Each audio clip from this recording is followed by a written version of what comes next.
रब खुद अपने आप को कहता है कि चल माजी में लेकर चल खुद को। कहां लेकर चल? माजी में लेकर चल, जब और था, तू और मैं था, तू और मैं था। अब उस माजी वाले वजूद को इस वक्त सामने रख, यानी गोया कि तू मैं नहीं, तू एक इंसान है, तू एक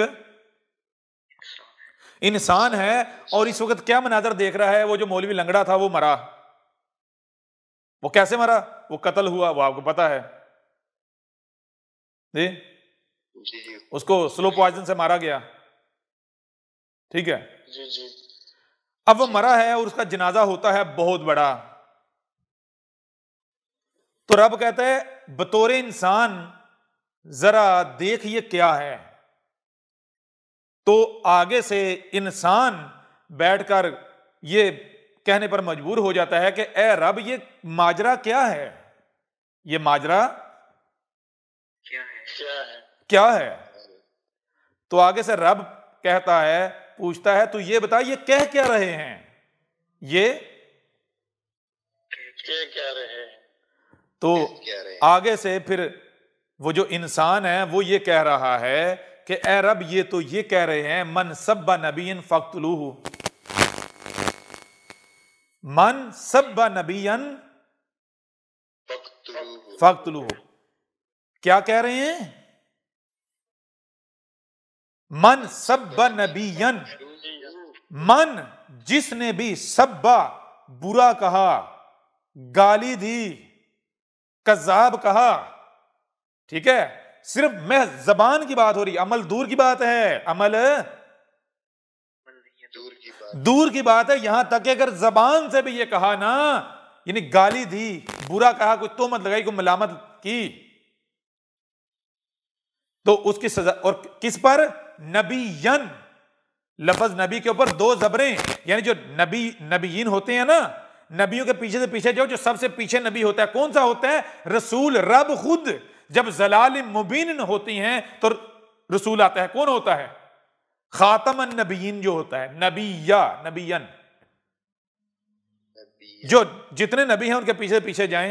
यानी जब नबियों का सिलसिला शुरू होता है, जो सर्कल है, तो सिलसिला कहां से स्टार्ट होता है, किससे स्टार्ट होता है? नबिया कौन होता है? रसूल। रब खुद जब जलाल मुबीन होती हैं तो रसूल आता है, रब आता है। तो ये क्या कह रहे हैं?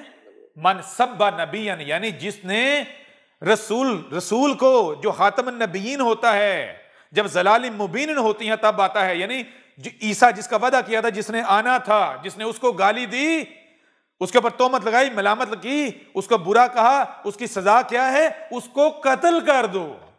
उसको क्या कर दो? कत्ल कर दो। तो आगे से रब पूछता है, अब जरा हमें एक सवाल का जवाब दे जी। तो रब पूछता है, क्या हमने नबीयन, जो रसूल है, नबीयन है, भेज दिया? हाँ यार, अब भेज दिया। तो पूछा, हम रसूल किस लिए भेजते हैं? क्या इसलिए भेजते हैं कि उसको गालियां दी जाएं, उसकी तौहीन की जाए, उसकी तहकीर की जाए? रसूल कौन है? ए रब तू खुद होता है, तू खुद आता है बशरी सूरत में। तो कहा कि जब रसूल को, यानी हमें गाली दी जाए, हमें बुरा कहा जाए, हमारे पर तोहमत, रब पर तोहमत लगाई जाए, तो क्या रब बेगैरत है जी? नहीं। तो पूछा, क्या आज हमने रसूल भेज दिया या नहीं? आज हम खुद आ गए या नहीं? तो कहा हाँ यार, अब तू आ गया। तो पूछा, बता क्या हम इसलिए आए कि हमारी तौहीन की जाए, हमें गालियां दी जाएं, बकवासात की जाएं, हमारे साथ दुश्मनी की जाए जी? हम इसलिए आए? नहीं ना। तो अगर ऐसा किया जाएगा तो ऐसा करने वालों के साथ हमें क्या करना चाहिए? कहा, अगर हम सजा देंगे, अगर हम सजा देंगे तो कहेंगे, ए अल्लाह, ए रब, हमने तो छोटी सी गाली ही दी थी, इसकी इतनी बड़ी सजा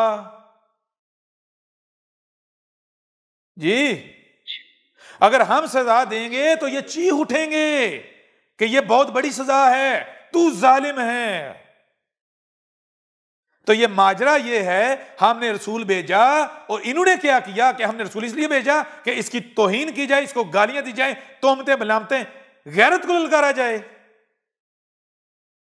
हमने रसूल भेजा, इन्होंने हमारी गैरत को ललकारा, तो हमने कहा कि ऐसा करो, तुम खुद ही अपनी सजा तजवीज कर लो, ताकि बाद ये ना कह सको कि यह सजा बहुत बड़ी है। तो कहा ये जिसकी लाश पर जमा है, इसने क्या नारा लगाया था, क्या कहा था इसने? हमने इस तक हक पहुंचाया था इस गधे के बच्चे की तरफ, इसके ऊपर वाजे किया था, इसको जब जेल में लेकर गए थे, समझ आ रही नहीं आ रही, और इसको बताया था, इसके ऊपर वाजे किया था कि गधे के बच्चे, तुम जो नबीन हो, जो मुलाटे हो, तुम्हारा मकसद क्या था? जलाल मुबीन, जब गुमराहियां थी, तुम्हें सिर्फ इसलिए जिंदा रखा था कि जब हक आए, सच्चा आए, तो तुमने उसकी तस्दीक करनी है। क्यों? अवाम गधे जो है वो तुम्हारे पीछे चलते हैं अंधों की तरह, तुम्हें इसलिए जिंदा रखा हुआ था। अब अगर तुम इस जिम्मेदारी को पूरा नहीं करोगे तो तुम्हारी जरूरत है दुनिया में, और उल्टा तुम दुश्मनी करोगे, गैरत को ललकारोगे, गाली दोगे, बकवासात करोगे, तुम मलामते लगाओगे, चलाकियां करोगे, तो बताओ फिर तुम्हें सजा क्या देनी चाहिए? हम इस लंगड़े से भी पूछा था, बता मन सब्बा नबीयन, क्या सजा उसकी? तो इसने खुद कहा फक्तलू हो, और इसने सिर्फ यही नहीं कहा फक्तलू हो, इसने कहा हु के ऊपर हु की जरब लगाओ। किसी आम गुस्ताख को नहीं मारना, किसी आम गुस्ताख रसूल को नहीं मारना, उस गुस्ताख को मारना है जिस गुस्ताख को मारने से उस गुस्ताख के पीछे जो चलने वाले हैं, उसके जो फॉलोअर हैं, या बाकी जितने गुस्ताख हैं, उनकी रात की नींद हराम हो जाए, वो रात को सो ना पाए। समझ आ नहीं आ रही? हमने इससे कहा था अपनी सजा खुद तजवीज कर ले। तो गुस्ताहे रसूल कौन है? रसूल कौन है ये तय करेंगे, ये रब तय करेगा। रसूल इंसान लाते हैं, इंसान भेजते हैं, रब भेजता है जी, रब भेजता है ना। अब इंसान अगर किसी को रसूल कहें तो क्या रब इंसानों की मान लेगा? बिल्कुल नहीं जी। रसूल तो वो है ना जो रब की नजर में है। तो रब की नजर में रसूल कौन है? आए दुनिया की कोई ताकत अहमद ईसा को कज़ाब साबित करे कि अहमद ईसा वो ईसा नहीं है जिसका इनसे वादा किया गया था। अगर साबित नहीं कर सकते, कज़ाब साबित नहीं कर सकते, तो फिर ये कौन है? रब की नजर में कौन है? कज़ाब है या रसूल? जब रसूल है तो रसूल की तौहीन करने वाले की सजा क्या होनी चाहिए जी? और उस लंगड़े ने क्या कहा? उस लंगड़े ने कहा हु के ऊपर हु की जरब, यानी किसी आम गुस्ताख को नहीं मारना, जो सबसे बड़ा गुस्ताख है आज का उसको मारना है। और उसकी नजर में सबसे बड़ा गुस्ताख कौन सा है? कौन है? वो खुद कहता है कि जो खत्म नबूवत पर डाका मारे, जो आकर रसूल होने का दावा करे, उससे बड़ा कोई कज़ाब, कोई फितना है ही नहीं, कोई बड़ा गुस्ताख है ही नहीं जी। समझ आ रही है नहीं आ रही? तो वो कौन है बताएं जरा। अब पूछा ए रब, जाहिर में तो उसका इशारा फ्रांस के सदर की तरफ था, तो रब ने कहा कि अब हमने हालात ऐसे नहीं बने, उसके सामने कोई ऐसा लाना नहीं था जिसको देखकर वो जाहिर को देखते हुए अपने ऊपर फतवा जारी करे। ऐसे हालात नहीं बनाने थे जी। वो फिर ये कहता हु के ऊपर हु की जरब लगाओ? नहीं कहता। तो ये हालात भी तो बनाने थे ना। तो जब पूछा ये माजरा क्या है, तो कहा ये माजरा ये है हमने रसूल भेजा, इसलिए नहीं भेजा, हम रसूल इसलिए नहीं भेजते कि उसका कुफ्र व कज़ब किया जाए, उसकी तौहीन की जाए, गुस्ताखियां की जाए, उसके साथ दुश्मनी की जाए। ठीक है ना? हम जब रसूल भेजते हैं तो उसका कुफ्र व कज़ब करने वालों को निशाने इबरत बनाते हैं। ठीक है? तो हमने इनको कहा है कि रसूल की जो गुस्ताही करने वाले हैं, जो रसूल के कुफ्र कज़ब करने वाले, उनकी सजा क्या होनी चाहिए खुद तजवीज कर लो। ठीक है? ताकि बाद में ये ना कहना कि हाय ये हमारे साथ क्या हो गया। हो रहा? वाज़ेह नहीं हो रहा? तो ये जो कह रहे हैं ना मन सब्बा नबीयन फक्तलूहु, तो कहा अब ये तो होगा, ये तो होगा। ओके, समझ आ रही है नहीं आ रही? जबरदस्त जी उस्ताद जी। तो ये क्या है, इन्होंने बटन दबा दिया, बटरफ्लाई इफेक्ट स्टार्ट हो गया। हुआ या नहीं हुआ? शुरुआत हुआ जी उस्ताद। 295 कानून बना, किसके लिए बना था? कुरान में आज से 14 सदी कबल बता दिया गया था ये तो ईसा के लिए बनेगा जी। जैसे ईसा इब्ने मरियम को उस वक्त उन्होंने अपनी तरफ से कत्ल कर दिया था, क्या किया था? स्लीप पर चढ़ा दिया था। बिल्कुल ऐन इसी तरह इन्होंने कानून बनाया। कब कानून बनाया? उस वक्त बनाया जब रसूल बन रहा था। जिस साल रसूल, जो पैदाइश का साल है, बनने का, ये बशरी वजूद बनने का साल है, उस साल 295 सी बना और जिसने बनाया वो निशानी इबरत बना दिया गया। बिल्कुल जी उस्ताद जी, बिल्कुल जहाज में उड़ा दिया गया जी। समझ आ रही है नहीं आ रही? जी उस्ताद जी बिल्कुल। तब से अब तक बचा तो नहीं। अब जाहिर देखो कुछ और नजर आएगा। बाइबल उठाकर देखो, इनकी रवायात उठाकर देखो, कहा कि ईसा कब आएगा? जब, जान लो, जब जब रसूल आता है तब तब क्या होता है? एक दुमदार सितारा है जो कई महीने तक नजर आता है, वो आता है। ठीक है जी उस्ताद जी। जब जब वो सितारा आता है तो वो ये खबर देता है कि जमीन पर कुछ बहुत बड़ा होने वाला है। ठीक है, जी उस्ताद जी। रब के काम का आगाज और इख्तिताम होने जा रहा है। एक नया सर्कल शुरू होना जा रहा है। रब के पिछले अमर का एंड और नया अमर स्टार्ट होने जा रहा है। जबरदस्त। ठीक है जी। हर रसूल की पैदाइश के वक्त उधर से रसूल मां के पेट में बन रहा है और उधर से वो दुमदार सितारा जो है वो तुलू हुआ है। ठीक है जी उस्ताद जी बिल्कुल। आज आप गूगल में जाकर सर्च करें, आपको मिलेगा कि 1986 में, 1987 में एक दुमदार सितारा आता है। और वो कौन सा सितारा है? गूगल उठाओ, विकिपीडिया में जाकर तलाश करो, वहां बताया जाएगा कि ये वो दुमदार सितारा है जो उस वक्त अपीयर हुआ था जब ईसा इब्ने मरियम की पैदाइश हुई थी। ईसा इब्ने मरियम जब मां के पेट में बन रहा था उस वक्त ये नजर आ रहा था। ये वो है जो 1986 में नजर आया। ठीक है, गूगल उठा के देख लो, विकिपीडिया में जाओ। हमने तो नहीं लिखा, वो तुमने खुद अपने हाथों से लिखा ना। और कहा ये इब्राहिम की पैदाइश के वक्त भी नजर आया, ये हर रसूल की पैदाइश के वक्त नजर आया। और फिर एक कॉमेट जो है दुमदार सितारा 2020 में नजर आया है।